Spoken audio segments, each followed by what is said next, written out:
जय गुरुदेव। जय गुरुदेव नाम प्रभु का।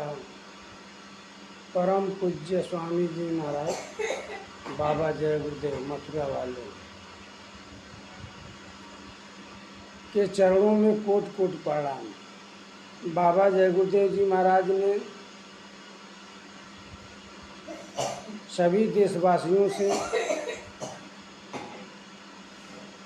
एक आग्रह भेजा है, एक संदेश भेजा है, उसको आप लोग सुनिए। बाबा जय गुरुदेव जी महाराज 1971 से 72 के आरंभ तक बाबा जय गुरुदेव जी महाराज के लगभग 20 करोड़ शिष्य हो चुके थे। आज के समय में बाबा जय गुरुदेव जी महाराज के शिष्य 55 करोड़ से ऊपर हैं पूरे विश्व में मिला करके। इतना जन समर्थन किसी के पास नहीं है। बाबा जय गुरुदेव जी महाराज वह पूरे देश को एक संदेश भेजे हैं। उस संदेश को आप लोग बड़े ध्यानपूर्वक आप लोग सुनिए। यह सत्संग जो है बड़े भाग्य से मिला है हमको और आपको। यह सत्संग सभी को प्राप्त हो नहीं सकता है, क्योंकि यह बड़े भाग्य से यह सत्संग मिलता है। और बड़े भाग्य से मानव शरीर हम लोगों को मिला है, क्योंकि जब वह सद्गुरु मानव चोला में थे तब हम लोगों का भी उनके सामने ही जन्म हुआ और हम लोग भी मानव शरीर में हैं। और बाबा जय गुरुदेव जी महाराज ने आज के डेट में 55 करोड़ लोगों को भजन करने का रास्ता बताए और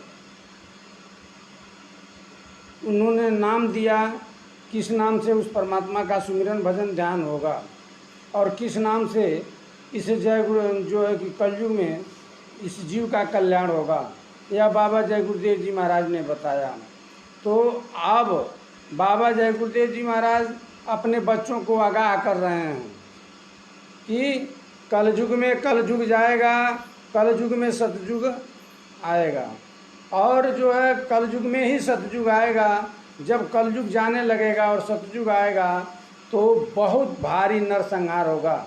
यह किसने बताया? यह बाबा जय गुरुदेव जी ने महाराज ने बताया। और सभी जितने भविष्य वक्ता हैं, हरास कीरो से लेके नात्रे दमस तक, जिनकी एक भी भविष्यवाणियाँ आज तक फेल नहीं हुई, सबकी भविष्यवाणी आकर इस समय में तुल रही है। यह समय जो है सबकी भविष्यवाणियों का जब तुलना किया जा रहा है, वह समय आकर एकदम फैक्ट आकर अब तुल रहा है। जैसे गोस्वामी जी जैसे सूरदास जी महाराज ने भी लिखा है कि रे मन धीरज क्यों न धरे, रे मन धीरज क्यों न धरे। जब सूरदास अपनी साधना में बैठते हैं तो जब वो हंचल, वो कोहराम, इंसानों का भगदड़, इंसानों का मरना, लाशों पर लाशें गिरना, जब यह सूरदास देखते हैं, कौन देख रहा है? सूरदास, जिनकी चर्म आँखें दोनों खत्म थी, वह तीसरे नेत्र से, अपने दिव्य नेत्र से वह देख रहे हैं। तो वह तब लिख रहे हैं कि रे मन धीरज क्यों न धरे, रे मन धीरज क्यों न धरे। संबत 2000 के ऊपर अर्क के चंद चढ़े, संबत 2000 के ऊपर अर्क, संबत 2056 के ऊपर अर्क के चंद चढ़े। उड़ी विमान अंबर में जावे, गृह गृह युद्ध करे, मारुत विष फैले सब जग में, जनता अधिक मरे। उड़ विमान अंबर में जावे, गृह गृह युद्ध करे, रे मन धीरज क्यों न धरे, रे मन धीरज क्यों न धरे। संबत 2056 के ऊपर अर्क के चंद चढ़े, उड़ी विमान अंबर में जावे, गृह गृह युद्ध करे, रे मन धीरज क्यों ना धरे। मारुत विष फैले सब जग में, जनता अधिक मरे। मारुत विष फैले सब जग में, जनता अधिक मरे। काल जाल से वही बचे, काल जाल से वही बचे, जो गुरु का ध्यान धरे। सूरदास प्रभु हर की लीला, टारे नाही टरे, रे मन धीरज क्यों ना धरे, रे मन धीरज क्यों ना धरे। सूरदास जब वो साधना पर बैठे और जब उन्होंने आज का समय देखा, देखते ही उनका दिल घबराने लगा, मन बेचैन होने लगा। तब वे कलम को उठाए और उन्होंने अपनी किताबों में इस जो है कि छंद को लिखा कि रे मन धीरज क्यों न धरे। संवत 2056 के ऊपर, ये संवत 2056 के ऊपर, ये संवत 2082-81 चल रहा है। यह संवत 2081 और 82 चल रहा है, ध्यान दीजिए। संवत 2056 के ऊपर अर्क के चंद चढ़े, और विमान अंबर में जावे।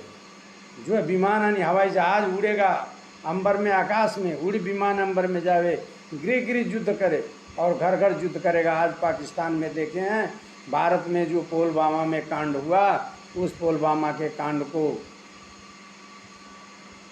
एक भयंकर कांड हुआ, एक धार्मिक कांड हुआ। वो धार्मिक इसलिए कहा जाता है, धर्म को पहचान करके उन्होंने यह युद्ध छेड़ा, धर्म के पहचान करके वह कांड वहाँ हुआ। तो यह युद्ध हुआ, उसके बाद से इंडिया सरकार ने, भाजपा सरकार ने एक्शन ली, और एक्शन लेने के बाद आज वह जो है पाकिस्तान के कई घरों में जा कर के आतंकवादियों का जो ठिकाना था, घर था, उसको तबाह किया। तो इस तरीके से होगा कि मारुत विष फैले सब जग में, जनता अधिक मरे, और अधिक से अधिक जनता मरेगी, नरसंहार होगा। इतना ज़्यादा नरसंहार होगा कि लाशों पर लाशों का होगा नजारा, सुनते तो जाओ संदेशा हमारा। लाशों पर लाशों का होगा नजारा, सुनते तो जाओ संदेशा हमारा। हो के लाचार नाम लोगे हमारा, हो के लाचार नाम लोगे हमारा, सुनते तो जाओ संदेशा हमारा। गली गली हमने पर्चे बंटवाए, जगह जगह हमने जल से रचवाए। दिल में दर्द है तुम्हारा हमारे, दिल में दर्द है हमारा तुम्हारे, सुनते तो जाओ संदेशा हमारा, सुनते तो जाओ संदेशा हमारा। दिल में दर्द है तुम्हारा हमारे, ये दिल में दर्द है तुम्हारा हमारे, सुनते तो जाओ संदेशा हमारा, ये सुनते तो जाओ संदेशा हमारा। हो के लाचार नाम, हो के लाचार नाम लोगे हमारा, हो के लाचार नाम लोगे हमारा, सुनते तो जाओ संदेशा हमारा, ये सुनते तो जाओ प्यारे संदेशा हमारा।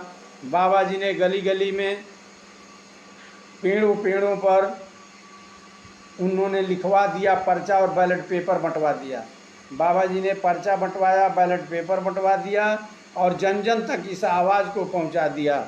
कहा बाबा जय गुरुदेव जी ने, महाराज ने कहा, बाबा जी का कहना है शाकाहारी रहना है, बाबा जी का कहना है शाकाहारी रहना है।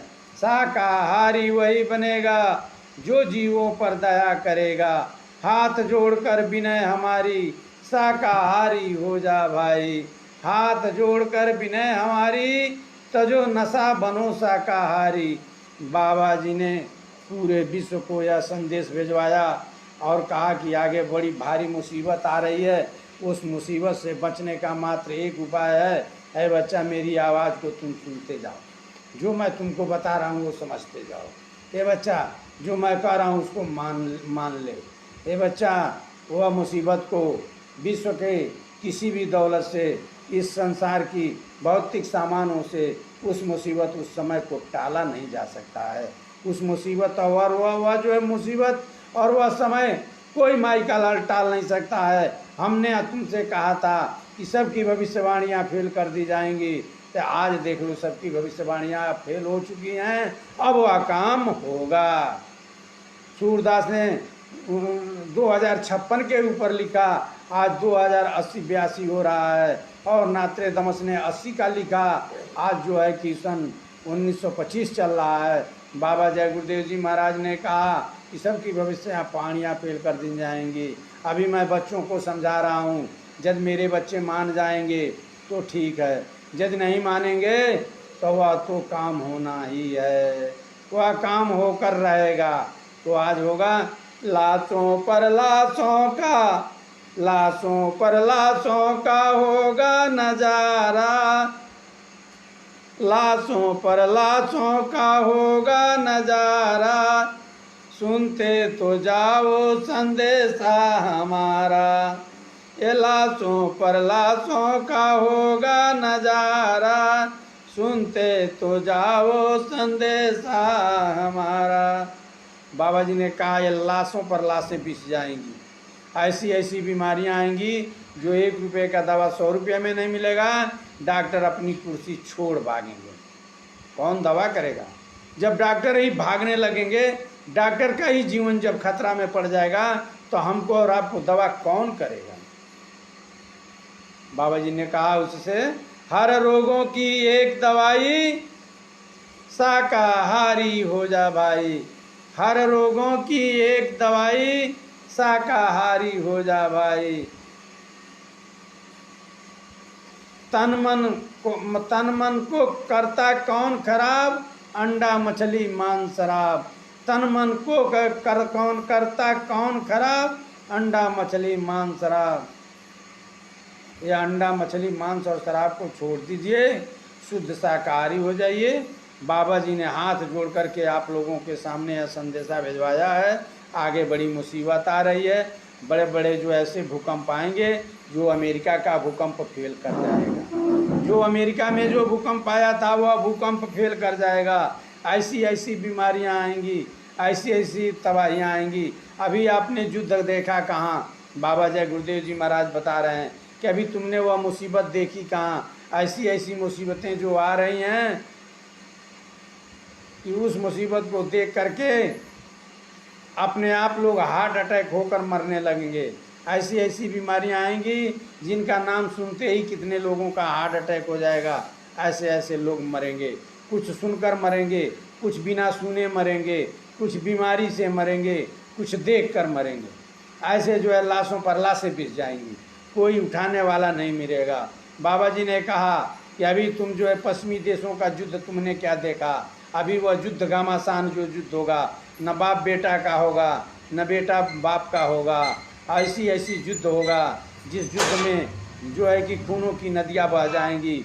जो है कि गुरु ग्रंथ में लिखा है कि 10वां गुरु जब आएगा, जब 11वें गुरु जब आएंगे तो घोड़े का टाप जो है खूनों में डूब जाएगा।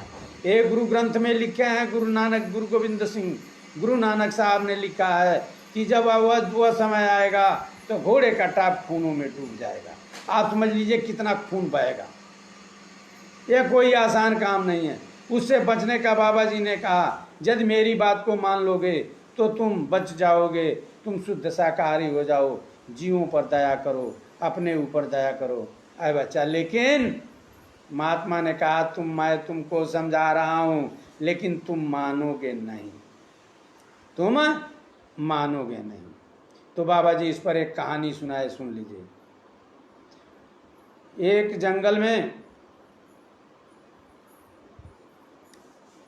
राजा शिकार खेलने गया। उस जंगल में एक महात्मा थे, और उस महात्मा जब थे उस जंगल में, तो महात्मा से राजा का मुलाकात हो गया। तो राजा ने पूछा, महात्मा जी, महाराज आप जो है कि गुरुदेव आप यहाँ क्या कर रहे हैं? महात्मा जी ने कहा, मैं यहाँ पर हूँ बच्चा, तेरा इंतजार कर रहा हूँ। महात्मा जी ने कहा, बच्चा मैं तेरा इंतजार कर रहा हूँ। महाराजा ने कहा कि मेरा क्या इंतजार कर रहे हैं? कहा, अरे मैं जानता हूँ तुम राजा हो, तुम सुनो बच्चा, मेरी बात को सुन लो। महाराजा को थोड़ा ठेस लगा कि ये कैसे जानते हैं कि मैं राजा हूँ। तो उन्होंने, वह महात्मा जो है दोनों आँखों से दिखाई नहीं देता था। वो महात्मा एक जगह बैठे हुए थे, वो अपनी तपस्या में लीन थे, लेकिन उन्होंने कहा, है बच्चा मैं जानता हूँ तुम राजा हो, मेरे पास आओ। फिर राजा को ऐसा अचानक झटका लगा कि यह तो महात्मा को दिखाई नहीं देता है, लेकिन मुझे जानते कैसे हैं कि मैं राजा हूँ। राजा जाकर बैठ गया, राजा के पास गए। महात्मा ने कहा, है बच्चा जरा तू 2 मिनट बैठ जा, ठहर जा। मंत्री और राजा दोनों ठहर गए, बैठे। महात्मा जी ने कहा, अरे राजा तुम कहाँ जा रहे हो? मैं ये जान रहा हूँ। राजा ने पूछा, मैं कहाँ जा रहा हूँ? कहा, बच्चा मैं जानता हूँ तू जंगल जा रहा है, जंगल में तू शिकार खेलने जा रहा है। राजा को ऐसा झटका लगा कि ये कैसे जानते हैं? कहा, मैं मुझे जानते था। तब राजा पूछता है महात्मा जी से, महात्मा जी मेरी कुछ बात बताइए, भविष्य की बात बताइए, मेरे भविष्य में होने वाला क्या है? महात्मा जी कहते हैं, बच्चा मैं तुमको बता तो दूंगा, लेकिन तुम मानोगे नहीं। राजा कहता, नहीं मैं मानूंगा। कहे, बच्चा तू नहीं मानेगा, लेकिन नहीं मानेगा तू, फिर भी मैं तुझे बता देता हूँ। ए बच्चा, जंगल तो जा रहा है, लेकिन तुझे किसी प्रकार का घोड़ा मिले, तुम उसको पकड़ना मत। लेकिन तुम मानोगे नहीं, पकड़ोगे जरूर। महात्मा कहते हैं, तुम मानोगे नहीं, पकड़ोगे जरूर। सुनिए बात को। इस तरीके से बाबा जी अपने बच्चों से पूरे विश्व में शाकाहारी का प्रचार करा रहे हैं, लेकिन बाबा जी जानते हैं कोई मानने वाले नहीं हैं। इनका तो जो उपाय है, जिस भाषा में समझेंगे उसी भाषा में ये प्रकृति जब समझाएगी तब ये मानेंगे, वैसे मानने वाले नहीं हैं। तो उसी पर बाबा जी ने कहानी सुनाया था। बाबा जी ने कहा कि बच्चा तुम पकड़ोगे घोड़े को जरूर, लेकिन मानोगे नहीं। फिर महात्मा जी कहते हैं, ए बच्चा, जब घोड़े को तुम पकड़ लेना तो घर मत ले जाना। तो राजा ने कहा कि ठीक है महाराज। कहा, नहीं नहीं बच्चा, ठीक नहीं है, तुम मानोगे नहीं, अपने घर ले जाओगे जरूर। तुम बच्चा मानोगे नहीं, तुम उस घोड़े को अपने घर ले जाओगे जरूर। महात्मा जी ने कहा कि सुनो बच्चा, आगे का दृष्टांत सुनो। जब तुम घोड़े को घर ले जाना बच्चा, तो उस घोड़े पर सवारी मत करना, लेकिन मानोगे नहीं, तुम करोगे जरूर। महात्मा जी ने कहा, तुम मानोगे नहीं, करोगे जरूर। तब जाकर के महात्मा जी ने कहा कि तुम मानोगे नहीं, करोगे जरूर। तब राजा पूछता है कि महाराज उसके आगे क्या होगा? तब कहते हैं महात्मा जी, यदि तुम सवारी कर भी लिया तो दूसरे से अपने राज्य सीमा का रेखा मत लांघना। अपने तुम्हारे जो राज्य सीमा का रेखा होगा उस रेखा को मत लांघना, लेकिन तुम मानोगे नहीं, जाओगे जरूर। उस रेखा को तुम लांघ जाओगे, यह जरूर लांघोगे, तुम मानोगे नहीं। तब महात्मा राजा पूछता, महाराज तब क्या होगा?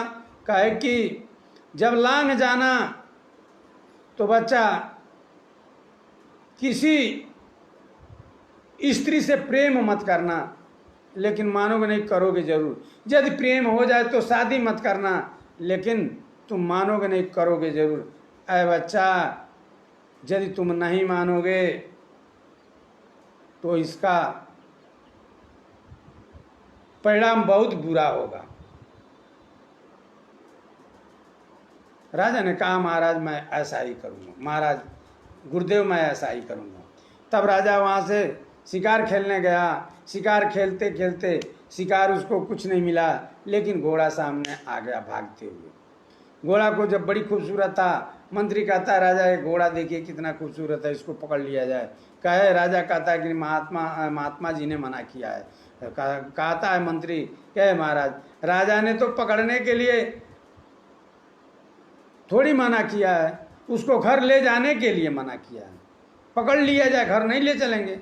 जब पकड़ करके बांध देता है पेड़ में, तब कुछ देर के बाद राजा कहते हैं इसको छोड़ दो। कहे नहीं महाराज बहुत खूबसूरत घोड़ा है, इसको ले चलिए अपने घर। तो कहे कि महात्मा जी ने घर ले जाने के लिए मना किया। कहे राजन वो महात्मा ने मना किया है, इसको घर ले जाइए मगर इस पर सवारी मत करना। तो महाराज आपके सवारी करने के लिए हजारों घोड़ा हैं, कोई यही थोड़ी है ये 100 पीस में इसको रखा जाएगा, कितना खूबसूरत घोड़ा है। कहे ठीक है ले चलो। जब घर लेकर आए, कुछ दिनों के बाद विदेशी जो है कि पड़ोसी जो है कि राजा ने इस राज्य के ऊपर जब हमला कर दिया, बड़े इनके सिपाही मारे गए। और जब जो है कि आकर के जो है इनको अधिकारी बताते हैं कि राजा युद्ध छिड़ गया है, बहुत से जो है कि सैनिक मार दिए गए और वह पड़ोसी देश अपने तरफ बढ़ता चला आ रहा है। तब राजा कहा घोड़ा को तैयार करो। तब मंत्री कहता है कि महाराज उस घोड़े में जो है कि घोड़सवार जो है कि कोई घोड़ा इस दरबार में अब नहीं है, वही घोड़ा है जो जंगल से लाया गया था। तो उसने कहा कि तब कैसे सवारी करें। कहे महाराज सवारी करने के लिए थोड़ी मना किए हैं, अपनी सीमा रेखा के बाहर नहीं जाना है, सीमा रेखा के बाहर नहीं जाना है। तब कहा ठीक है घोड़ा लाओ। घोड़ा ला करके उस पर बैठे और तलवार लिए। घोड़ा ने इतनी बड़ी जो है कि कलाकारी उस घोड़ा ने दिखाया कि विदेशी राजा का जितनी फौजें थी सबको फौजों को घूम घूम करके कटवा दिया। इतनी फुर्तीला हुआ घोड़ा निकला, सारे जो है कि राजा तबाह हो गए। उस राजा भी जो पड़ोसी राजा जो चढ़ाई किया था वो भी उस लड़ाई में मारा गया। और इस घोड़े पर बैठा हुआ राजा हवा से बात करते हुए उड़ रहा था। और घोड़ा ऐसे उड़ा कि जो है उसकी अपने राज्य सीमा को पार कर गया। घोड़ा ऐसे उड़ा कि अपने लड़ाई करते हुए, युद्ध करते हुए, अपने राज्य सीमा को पार करते हुए एक तीसरे राज्य के सीमा में वो पहुंच गया। वहां जाते अंधेरा हो गया। राजा जो है कि वहां पर जो है कि रुका, रात में जब रुका और जो है कि 2 राज्यों को जीत लिया। तीसरे राज्य में जब पहुंचा था, वहां का राजा बुजुर्ग था और ये राजा इन्होंने कहा कि मैं राजा हूँ और मुझे ठहरने का जगह चाहिए। तो राजा वहाँ कहा कि ठीक है महाराज आप रह जाइए, मेरे यहाँ कोई संतान है नहीं, आप रुकिए। वह रुक गए। उस राजा के पास एक ही लड़की थी और राजा लड़की जब लाती है तो राजा का तब वह लड़की अपने पिताजी से कहती है पिताजी इस राजकुमार से मैं शादी करूँगी। तब महात्मा जी कहते हैं तब ये कहते हैं ठीक है क्या करना है, हमको कहीं शादी करना ही है, चलो इन्हीं से शादी हो जाएगा। बहादुर लड़का है, इतना जो है कि लोगों को जो है मारते काटते और राज्य को अपने छीनते हुए यहाँ तक पहुँचा है, इसी से शादी तुम्हारा कर देते हैं। बात हुई, उन्होंने कहा कि लड़की कहती है कि आपसे मेरा प्रेम हो गया। कहता है कि नहीं आज तो नहीं प्रेम हो गया। मंत्री कहता है कि महाराज प्रेम हो गया तो कर लीजिए, उसमें क्या है, शादी तो नहीं करना है। लेकिन जब प्रेम हो गया तो राजा ने विवश कर दिया कि नहीं शादी आप कर लीजिए। शादी कर लिया और शादी करने के बाद राजा ने कहा जब शादी कर लेंगे तो मेरी भी फौज आपके साथ होगी। तो जब वो हो गया और वो भी फौज ले लिया, ये भी राज उसको मिल गया और वो भी राज मिल गया। और जब युद्ध करने के लिए फिर निकला तो उस युद्ध में पहले ही दिन वह जो एक शादी करने के बाद पहले ही दिन वह राजा जो है मारा गया और जब जमीन पर गिर गया। और तब महात्मा सामने आकर खड़ा होकर कहते हैं कि है राजन, मैंने कहा था तुम मानोगे नहीं, यह काम करोगे जरूर। तब हाथ जोड़कर राजा माफ़ी मांगता है, कहता है महाराज मुझे माफ़ कर दीजिए, मैंने आपकी बातों को कदर नहीं किया, इज्जत नहीं किया। मैं आपकी बातों को कदर और इज्जत नहीं किया, जिसका परिणाम मेरे सामने आया है। ठीक उसी तरह से त्रिकालदर्शी महात्मा परम संत बाबा जय गुरुदेव जी महाराज जो दिव्य कानों से खुले हुए थे, ऊपरी आवाज को सुन रहे थे, दिव्य आंखें खुली हुई थी, जो भूत और भविष्य वर्तमान की बातों को जान रहे थे, दिव्य कानों से जो परमात्मा की आवाज़ों को सुन रहे थे, जो प्रतिदिन परमात्मा के पास आते और जाते हैं, ऐसे महात्मा ने इस भारत तपोभूमि को, इस भारत तपोभूमि को उन्होंने बचाने का अकथ परिश्रम कर रहे हैं। और बाबा जी ने बताया है कि सभी लोगों से बता दो, सभी लोग शाकाहारी हो जाएं, नहीं तो बच्चा आगे समय बहुत खराब आ रहा है। यदि मेरी बातों को तुम नहीं मानोगे, मेरी बातों को तुम इग्नोर कर दोगे, ऐ बच्चा तुम्हारे सामने बहुत बड़ी मुसीबत आएगी। मेरी बातों को गौर से सुन लो, ध्यान दो, ऐ बच्चा वो ऐसी ऐसी तूफान मचेगा, ऐसी ऐसी बीमारियां आएंगी, ऐसे ऐसे जो है कि भूकंप आएगा, धरती का क्या चले, अंबर तक भी फट जाएगा, वह अंबर भी फट जाएगा या धरती भी फट जाएगी, ऐसे ऐसे वह भूकंप, ऐसी ऐसी परेशानियां आएंगी, ऐ बच्चा वो ऐसी ऐसी बीमारियां आएंगी जो दवा खोजने पर नहीं मिलेगा, डॉक्टर अपनी कुर्सी छोड़ भागेंगे। ऐ बच्चा मेरी बात के तू मान ले, हे बच्चा तू मेरी बात के मान ले। बाबा जय गुरुदेव जी महाराज ने अपने बच्चों को आगाह करते हुए, सारी बात बताते हुए अपने बच्चों से कहा, बच्चा जाकर तुम गांव गांव में प्रचार कर देना, गली गली में तुम लिख देना और गांव गांव प्रचार कर देना। बाबा जी ने गांव गांव प्रचार करवाया और गली गली में उन्होंने लिखवा दिया, हर पेड़ों पर, हर दीवारों पर उन्होंने बाबा जी ने लिखवा दिया। परम संत बाबा जय गुरुदेव जी महाराज ने कहा, बाबा जी का कहना है शाकाहारी रहना है, शाकाहारी वही बनेगा जो जीवों पर दया करेगा।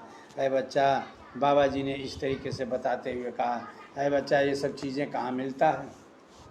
बाबा जी ने कहा, बच्चा ये सब चीज़ें कहाँ मिलेगा, तो सत्संग में मिलेगा, बिना सत्संग का ये सब चीज़ें नहीं मिलता है बच्चा। मेरे गुरु महाराज ने बताया था, बाबा जी कहते हैं, बाबा जय गुरुदेव जी महाराज, जो परम संत बाबा जय गुरुदेव जी महाराज ने यह बताया कि मेरे गुरु महाराज बराबर कहते थे कि सत्संग एक बहुत अमूल्य कीमती जो चीज़ है, वहाँ जो शब्द मिलता है वह शब्द मार्केट में, बाजार में और कहीं नहीं मिलेगा।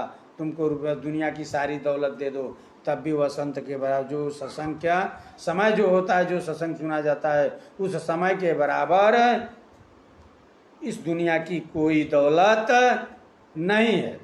ये बच्चा सत्संग सुनो, सत्संग सुन करके जब तुम अमल कर लोगे, तुम मान जाओगे, तो ये बच्चा आने वाली मुसीबत से तुम बच जाओ। गिरिजा संत समागम, गिरिजा संत समागम, न लाभ कछुआन, गिरिजा संत समागम सम न लाभ कछुआन, अबिनु हरि कृपा न होत सो, गावहि वेद पुराण। यह अवसर, यह सत्संग सुनने का अवसर, महात्माओं के मुखार बिंदु से निकले हुए शब्द सुनने का अवसर, यह सत्संग होता है। और यह अवसर सबको प्राप्त नहीं होता है। किसको प्राप्त होता है कि पुण्य पुंज बिन मिलहि न संता, सतसंगत संस्कृति करंता। जब कईयों जन्मों की पूंजी जब इकट्ठा होती है, जब कईयों जन्म जन्मांतर की पूंजी इकट्ठा होती है, तब जाकर ये संत मिलते हैं। ऐ बच्चा, तो पहले आदमी जब यहाँ से उठाया जाता है तो नरकों में डाला जाता है, और कईयों तरह के नरक हैं, रौरव नरक, महाकुंभी नरक, ऐसे 22 नरक हैं। और सभी नरकों में उसके जो है कि कर्मों अनुसार उस जो है कि नरक में डाला जाता है, और नरक में डाल करके उसको तपाया जाता है, सड़ाया जाता है, गलाया जाता है, और जो है कि रौरव नरक में और वहाँ भरे हुए पीप की नदियों में उसको डालकर जीव को जो है कि सताया जाता है। उसके बाद लोहे के तांबे के गागरे जो होते हैं, वह जो है 10,000 योजन में वह फैला हुआ नरक है, उस नरक में डाल करके और इस जीव को तपाया जाता है, जैसे सोनार सोना को आग में डालकर तपाता है। आए बच्चा, बाबा जी ने कहा अपनी तुम मेहनत मशक्क़त की कमाई ईमानदारी का खा करके और तुम भजन करके और भजन कर ले और बाल बच्चों की सेवा करके भजन करके तुम अपने घर निकल चल। यह देश तुम्हारा नहीं है, ये देश अपना नहीं पराया है। यह देश, उड़ जा रे पंछी, यह देश अपना नहीं पराया है। उड़ जा रे पंछी, उड़ जा रे पंछी, ये अपना देश नहीं पराया है। उड़ जा रे पंछी, ये अपना देश नहीं पराया है। इसी को बाबा जी कह रहे हैं, उड़ जा रे पंछी, अपना देश नहीं ये पराया है। बाबा जी कहते हैं, हम आए वही देश से जहाँ तुम्हारो धाम, आ घर तुझको पहुँचाना एक हमारो काम। बाबा जय गुरुदेव जी महाराज ने कहा कि हम, ए बच्चा, हम उस देश से आए हैं, जिस देश से हम आए हैं उसी देश का तुम भी रहने वाले हो। हम तुमको लेने आए हैं और तुम मेरे साथ लग जा और तू निकल चल। तुमको मैं पहुंचा दूंगा, तुम्हारे घर पहुंचा दूंगा जो तुम्हारा घर है। वो अनामी लोग से ये बाबा जय गुरुदेव जी महाराज आए हैं, न किसी ने भेजा नहीं है, ये अपने से आए हैं और अपने से ये जाएंगे। बाबा जी ने कहा, मैं एक एक काम जो भी वादा किया हूँ, एक एक काम को जब मैं पूरा कर लूँगा तब मैं यहाँ से जाने वाला हूँ। ऐ बच्चा, मैं एक एक काम पूरा करने के बाद ही मैं यहाँ से जाने वाला हूँ। बाबा जय गुरुदेव जी महाराज ने कहा, चाहे 400 वर्ष लग जाए लेकिन मैं अपना काम पूरा करके जाऊँगा। तो बाबा जी ने कहा है कि आगे बड़ी मुसीबत आ रही है और भजन करके यहाँ से निकल जाए। तो सात संग अपवर्ग कर, सात संग अपवर्ग कर, कामी भव कर पंच। संत संग अपवर्ग कर, कामी भव कर पंथ। आकरी है संत कवि कोविद, अश्रुति पुराण सद ग्रंथ। संतों का साथ करके गोस्वामी जी महाराज लिख रहे हैं, संतों का संग में जा करके सात संग अपवर्ग, सात संग अपवर्ग कर, यानी 7 संगों का संत के साथ सत्संग करके कामी भव कर पंथ। और जो ये कामी जो पंथ रास्ता है, जो ये बेकार रास्ता है, यह जो है गलत रास्ता, बुराई का रास्ता, ये दलदल का रास्ता है, ये दलदल का रास्ता है। उस दलदल में तुम फंस जाओगे।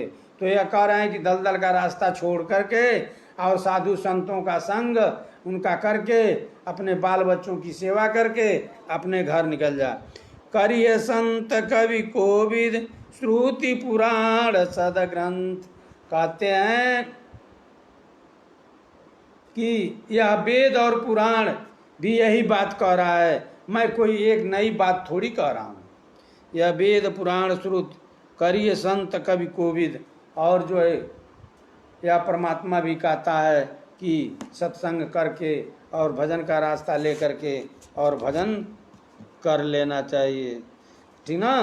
तो यदि ऐसा नहीं करेंगे तो जीव फंस जाएगा। या कईयों जन्मों से यहाँ जीव आया है, नरकों में था, बार बार नरकों में सताया गया, नरकों से निकाल कर 84 में डाला गया, 84 से जाने के बाद अब यह मानव जोनि में आया है।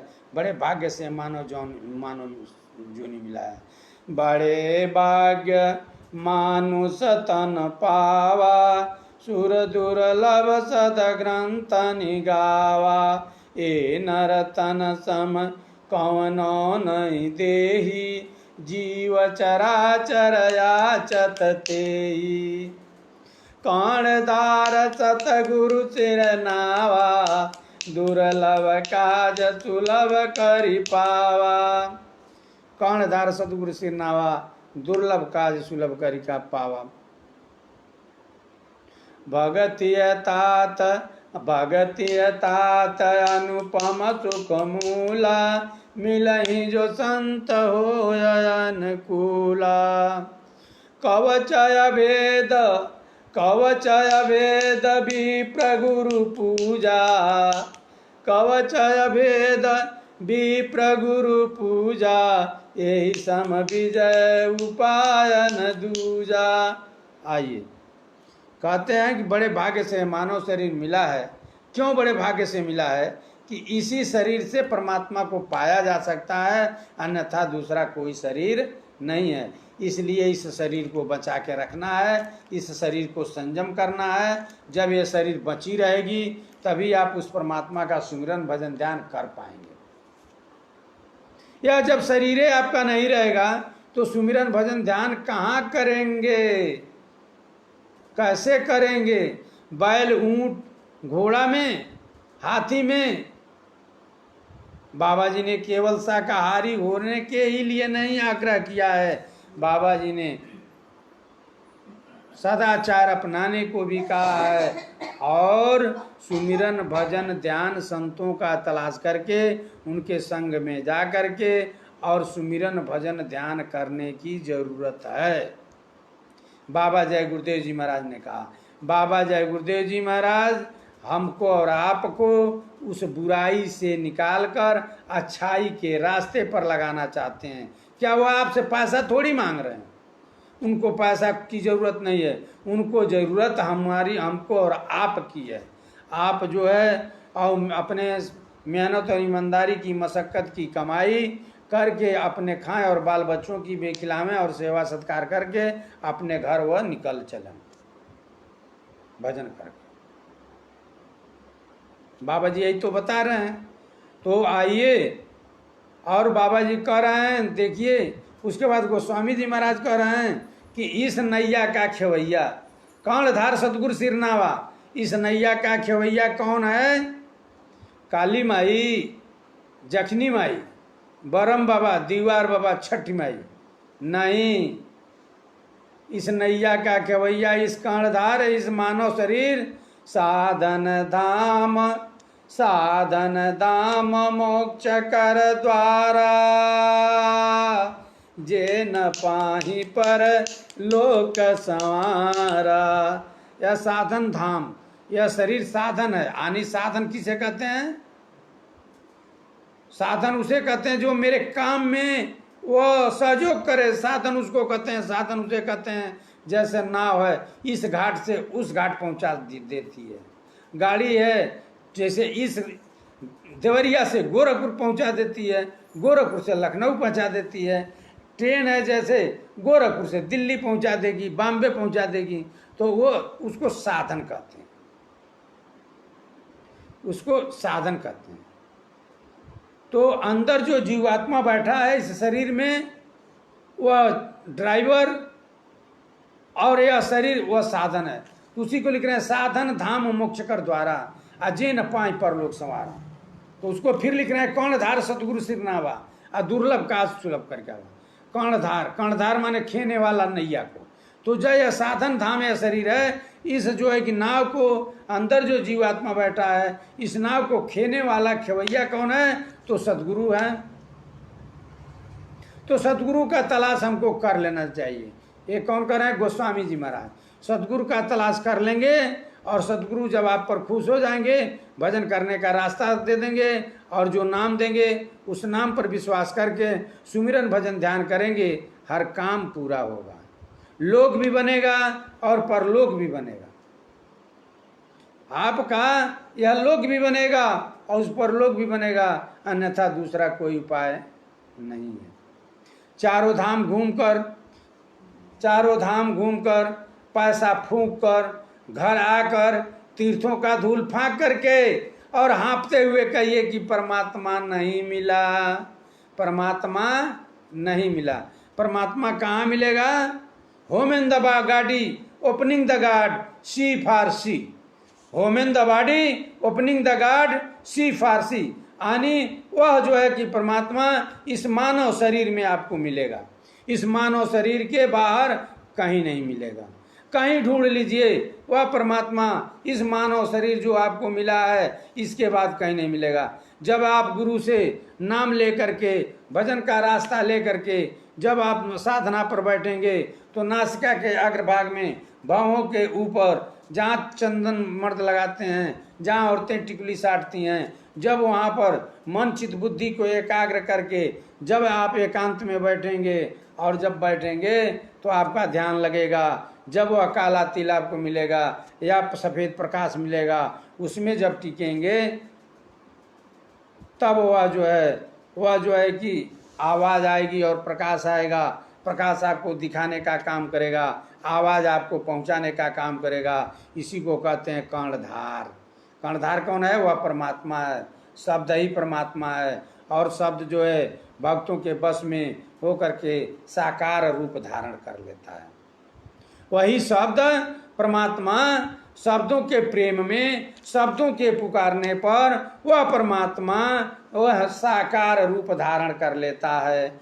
उसी को साकार ब्रह्म कहते हैं, उसी को साकार ब्रह्म कहते हैं। निराकार ब्रह्म जिसने परमात्मा को नहीं देखा, जिसने उस जगह तक नहीं पहुंचा, वो परमात्मा को निराकार कहते हैं। इसीलिए जो है कि बाबा जय गुरुदेव जी महाराज ने साकार ब्रह्म और निराकार ब्रह्म दोनों का उपासना करवाए, साकार का भी और निराकार का भी। वह उन्होंने निराकार से शुरू किया और साकार तक पहुंचाया, अपने शिष्यों को पहुंचा दिया साकार तक और विश्वास दिला दिया। जे ही जानत ते ही देत जनाई, अजानत तुम ही होई जाई। जे ही जानत ते ही देत जनाई, अजानत तुम ही हो जाई। जिन लोगों ने बाबा जय गुरुदेव जी महाराज, परम संत बाबा जय गुरुदेव जी महाराज के चरणों में गए और उन्होंने नाम दिया और उन्होंने सत्संग सुनाया और भजन पर बैठाया, वह किसने नहीं परमात्मा को, किसने नहीं उस प्रकाश को देखा। तभी तो लोगों को इतना 45-55 करोड़ लोगों को विश्वास, आत्मविश्वास हुआ बाबा जय गुरुदेव जी महाराज पर। बिन देखे परतीति न होई, बिन परतीति प्रीति नहीं होई। जब तक आप देखे नहीं, जब तक आप बताइए कोई लड़की कुंवारी हो और वह अपने पति को न देखी हो तो कैसे वह जो प्रेम होगा उसका हो जाएगा प्रेम। यदि कोई लड़की हो अपने पति को न देखी हो, कभी वो देखी ही ना हो, तो कैसे प्रेम होगा बताइए? प्रेम हो जाएगा? नहीं होगा। बिना देखे प्रेम नहीं होगा। उसी को लिखते हैं बिन देखे परतीति न होई, बिन परतीति प्रीति नहीं होई। जब तक आप देखेंगे नहीं तब तक आपको विश्वास नहीं होगा। जब विश्वास नहीं होगा तब प्रीति प्रेम कैसे हो जाएगा उस परमात्मा से? तो जब तक प्रेम नहीं होगा तब तक वो परमात्मा आपको मिलेगा नहीं। तो बाबा जय गुरुदेव जी महाराज ने 55 करोड़ लोगों को 2012 तक 55 करोड़ लोगों को बाबा जय गुरुदेव जी महाराज ने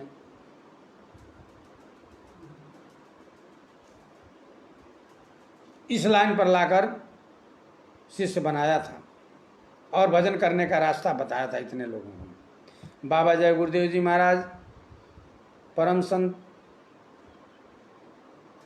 बहुत दयालु हैं और वो दया के पूरे अंग हैं। वो दयालु हैं और दया के पूरे अंग हैं। उनके पास आप जाएंगे, वह आपको नाम भेद बताएंगे।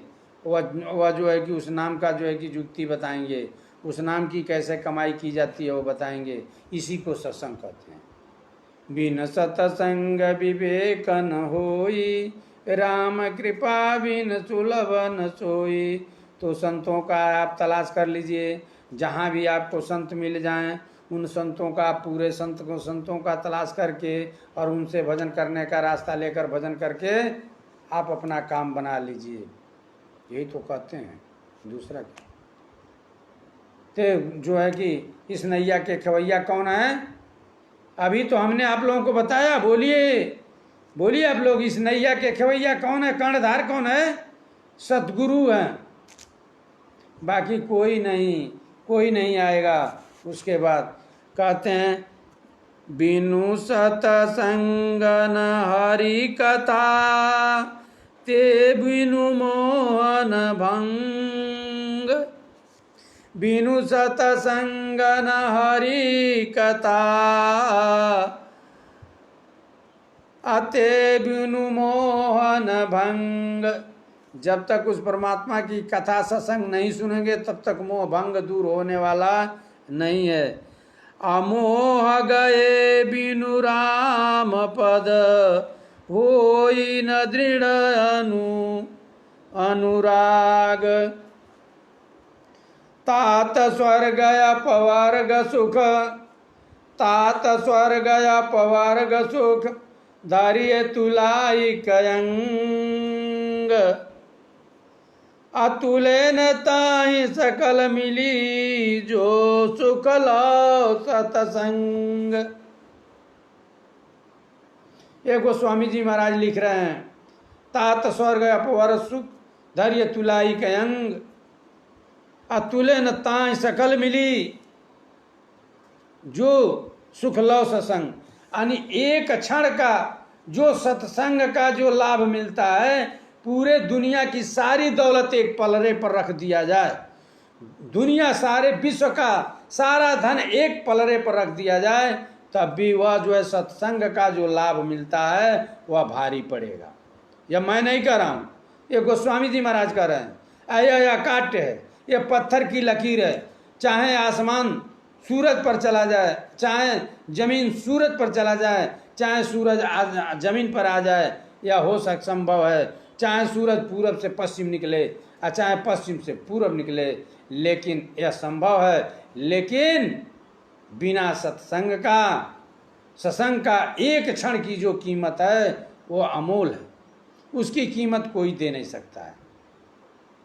आइए मैं बताता हूँ। एक बार गुरु वशिष्ठ और विश्वामित्र जी दोनों लोग आपस में ये वार्तालाप करते करते इस जगह पर लोग पहुंच गए कि जहाँ पर ऐसे जगह वो लोग पहुंच गए, ऐसे शब्द पकड़ते पकड़ते यहाँ लोग पहुंच गए कि वो ऐसी जगह पर लोग पहुंच गए कि जहाँ युद्ध होने का संभावना आने लगी, कि वो लोग आपस में लड़ जाएंगे। वो कहते थे मैं बड़ा हूँ महर्षि, मैं देव ऋषि, मैं बड़ा हूँ। वो कहते थे मैं राज ऋषि, मैं बड़ा हूँ। अब दोनों आपस में वो लड़ने लगे। जब दोनों आपस में अब बात होने लगी तो बात हुआ कि भाई इसका फैसला कौन करेगा कि कौन इसमें बड़ा है। तो इसको बड़ा करने के लिए चले गए लोग भगवान विष्णु के पास। भगवान जब विष्णु के पास गए तो भगवान विष्णु जब देखे तो कहे कि भाई यह दोनों ऋषि बड़े गुस्से में हैं, अब इसमें किसको मैं बड़ा कहूँ। यदि किसी को बड़ा कह देता हूँ तो मुझे ही श्राप दे देंगे, मेरा नुकसान हो जाएगा। तो इसलिए इनको ब्रह्मा के पास भेज, शिव शंकर जी के पास भेज। जब शंकर जी के पास जाते हैं तो वो कहते हैं, उनके पास कहते हैं कि भगवान विष्णु हमको भेजे हैं। कहे महाराज हमको इस सृष्टि का इतना बड़ा जिम्मेदारी दिया गया है कि मैं संहार का देवता हूँ, मैं संहार करता हूँ। यदि वो पालन करता के देवता हैं तो मैं संहार करता हूँ, मैं संहार का देवता हूँ। एक पल मुझे फुर्सत नहीं है, मैं क्या आप लोगों का पंचायत करूँगा। चले जाइए ब्रह्मा जी के पास, ब्रह्मा जी जो है आपका पंचायत कर देंगे। ब्रह्मा जी के पास जब ये दोनों ऋषि पहुँचे, गुरु वशिष्ठ और विश्वामित्र जी, तो उनके पास जब पहुँचे तो वो कहे कि अरे मैं क्या बताऊँ, हमको तो सबका जो है लेखा जोखा मिलाने से टाइम में फुर्सत नहीं है, मैं ये पंचायत कहाँ कर पाऊँगा। आप चले जाइए जो है कि वहाँ पर क्षीर सागर में जो शेषनाग हैं, वह शेषनाग आपकी पंचायत सही सही फरियाद देंगे, चले जाइए। तो अब वहाँ से आते हैं मृतलोक में, जो जाते हैं पाताल लोक शेषनाग के पास, और शेषनाग के पास जा कर के कहते हैं हे नाथ, हम लोगों दोनों आदमी का एक जो है कि समस्या है शब्द का, उसको फैसला कर दीजिए। वो कहे कि ठीक है बताओ कौन सा फैसला, क्या बात है। तब इन लोगों में बात हुई तो कहे कि बताइए ये बड़ा है कि मैं बड़ा हूँ। कहे हाँ ये बात तो सत्य है, आप बड़े हैं कि बड़े हैं। कहे कि एक बात है कि विश्वामित्र जी आप जो है एक काम कीजिए, यह जो है थोड़ा इस पृथ्वी को आप भार अपने ऊपर ले लीजिए, ताकि मैं थोड़ा सोचने का मौका मिल जाए, सोच समझ करके तब न सही निर्णय दूँ। कहे ठीक है गुरु विश्वामित्र जी जाते हैं, एक सेकंड भी उस पृथ्वी का भार को नहीं रोक पाए, कहते हैं अरे मैं मर जाऊंगा, आप आइए इसको पकड़िए। तब जो है कहते हैं गुरु वशिष्ठ जी से, कह रहे भाई आप ही थोड़ा देख लीजिए, थोड़ा हम सोच रहे हैं, सोचने समझने दीजिए, तब हम बताते हैं। तब वहाँ गए, तब जा कर के गुरु वशिष्ठ जी जा कर के उस पृथ्वी का भार एक डंडे के बल पर रोकते हैं, और रोकने के बाद तब विश्वामित्र जी जो है जब देखते हैं ऐसा हाल, तो विश्वामित्र जी कुछ देर के बाद कहते हैं, विश्वामित्र जी कहते हैं कि ए महाराज अब कितना टाइम आप लेंगे, अभी तक आप सोच नहीं पाए कि कौन इसमें से बड़ा है, थोड़ी सी बात आप नहीं फैसला कर पा रहे हैं। हाँ, थोड़ी सी फैसला आप नहीं कर पा रहे हैं कि कौन इस बात को फैसला करेगा।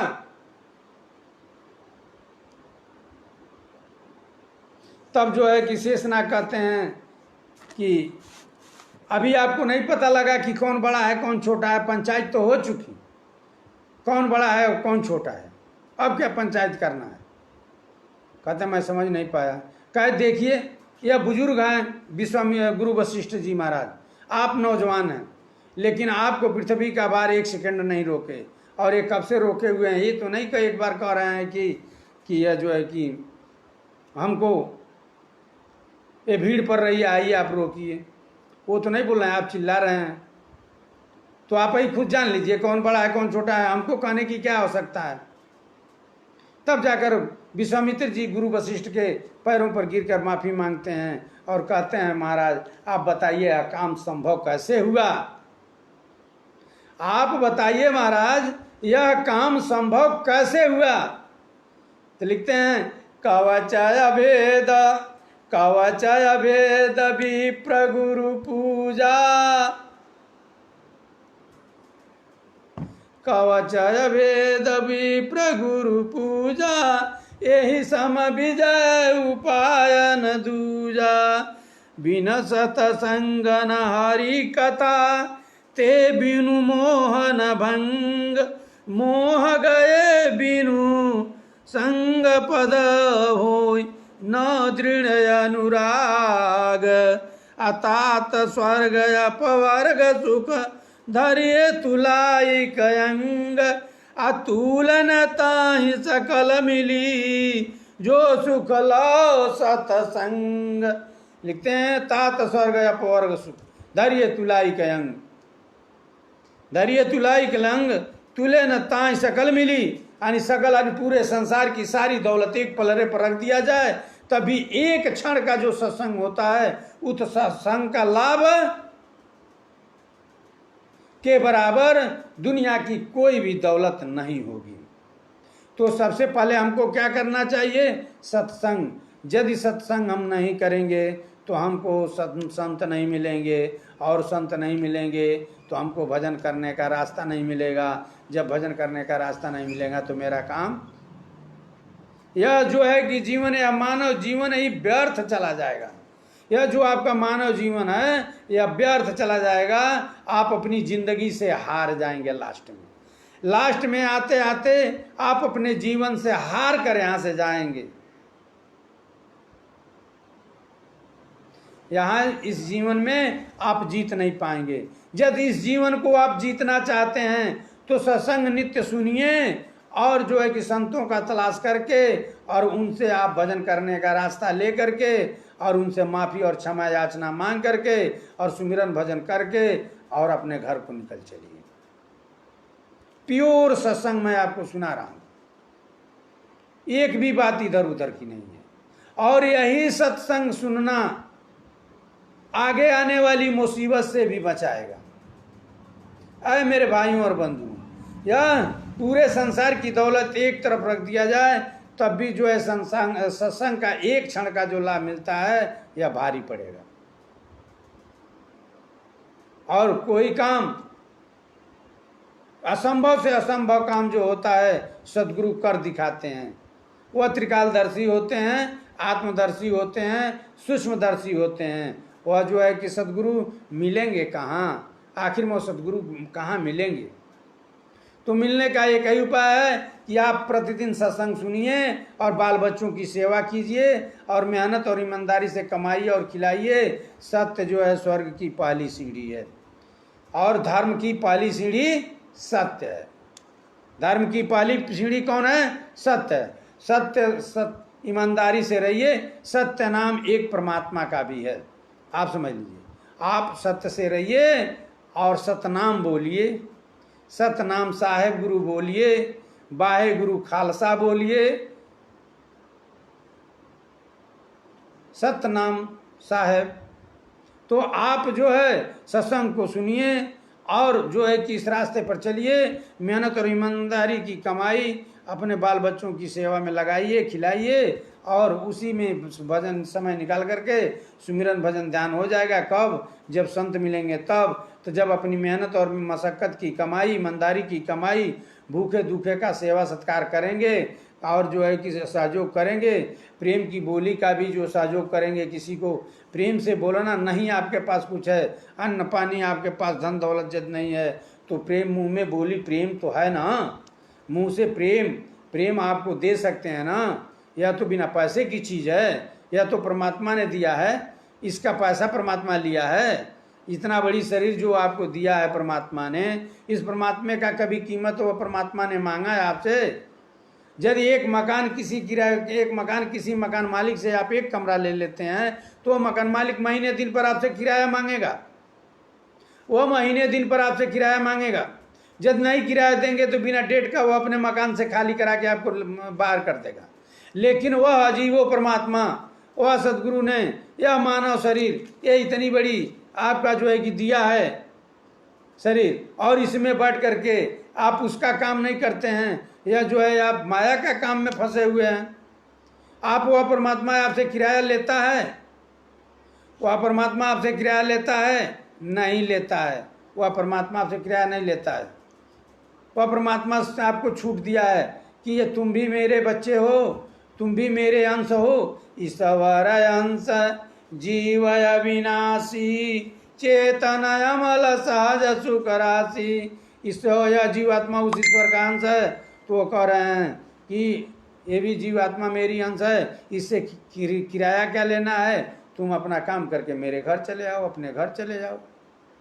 इसीलिए तो बुला रहे हैं। तो आप लोगों से मेरा निवेदन है कि आप लोग प्रतिदिन सत्संग सुने, आधा घंटा 10 मिनट समय निकाल करके, और सुमिरन भजन ध्यान करें। और सुमिरन भजन ध्यान करके करें और हमें भी थोड़ा सहयोग दें, हमको भी थोड़ा आप लोग सम्मानित करें, सहयोग दें। और आप जो है सदगुरु के शरण में जा करके उनसे शुद्ध शाकाहारी हो करके उनके शरण में जा करके, यही गुरु नहीं सीधा पैसा धोकरी में अचेला जा पोखरी में, हम दे मंतर तू द पैसा आ जियले पर बैल होकर चाहे होकर भैंसा। ऐसा सदगुरु नहीं, पूरे संत सदगुरु वह चाहिए। वह सदगुरु जो होता है वह आपसे भजन की दौलत मांगता है, न कि आपसे रुपया पैसा मांगता है। रुपये पैसे का वो भूखा नहीं है। महात्मा जोर जमीन जायदाद से बंधे नहीं होते। महात्मा रुपये पैसे का भूखा नहीं होते। महात्मा जहाँ रहते हैं वहीं आश्रम है। लक्ष्मी वह है सो उनकी दासी है। वह सदगुरु जो चाहे वह कर दे। तो इसके साथ आप बोलिए एक बार, जय गुरुदेव। तो मीराबाई लिख रही हैं क्या? सुन लीजिए क्या लिख रही हैं। गुरु पैया पढ़ो नाम लखा दीजय। गुरु पैया पढ़ो नाम लखा दीजय। गुरु पैया पढ़ो नाम लखा दीजय रे लखा दीजय। गुरु पैया पढ़ो नाम लखा दीजय। लखा दीजय रे लखा दीजय। गुरु पैया पढ़ो नाम लखा दीजय। जन्म जन्म का सोया मेरा मनुआ, जन्म जन्म का सोया मेरू मनवा, जन्म जन्म का सोया मेरू मनवा, सब धन मार जगा दीजय। गुरु पैया पढ़ूं, गुरु पैया पढ़ूं, नाम लखा दीजय। गुरु पैया पढ़ूं, नाम लखा दीजय। घट अधियारा नयन नहीं सूझे, घट अधियारा नयन नहीं सूझे, घट अधियारा नयन नहीं सूझे, घट अधियारा नयन नहीं सूझे। ज्ञान का दीपक जला दीजय रे, जला दीजय रे। गुरु पैया लागू नाम लखा दीजय, गुरु पैया लागू नाम लखा दीजय। विश्व की लहर उठत घट अंदर, विश्व की लहर घटत उठत घट भीतर, भीतर अमृत बूंद, अरे अमृत बूंद चुला दीजय। गुरु पैया लागू नाम लखा दीजय, गुरु पैया लागू नाम लखा दीजय। गुरु पैया लागू नाम लखा दीजय। गहरी नरिया गहरी नदिया अगम बह धरवा, गहरी नदिया अगम बह धरवा, गहरी नदिया अगम बह धरवा। के पार लगा दीजय। गुरु पैया लागू नाम लखा दीजय। गुरु पैया लागू नाम लखा दीजय। कौन कह रहा है? मीराबाई अपने भक्त रविदास से। गुरु की जाति नहीं देखी जाती, वेश्या की उम्र नहीं पूछी जाती, गुरु की जाति नहीं पूछी जाती, वेश्या का उम्र नहीं पूछा जाता। धर्मदास की अरज गुसाई, धर्मदास की अरज गुसाई, धर्मदास की अरज गुसाई। अब की खेय निभा दीजय, अब की खेय निभा दीजय रे। गुरु पैया लागू नाम लखा दीजय। गुरु पैया लागू नाम लखा दीजय। गुरु पैया लागू नाम लखा दीजय। जय गुरुदेव।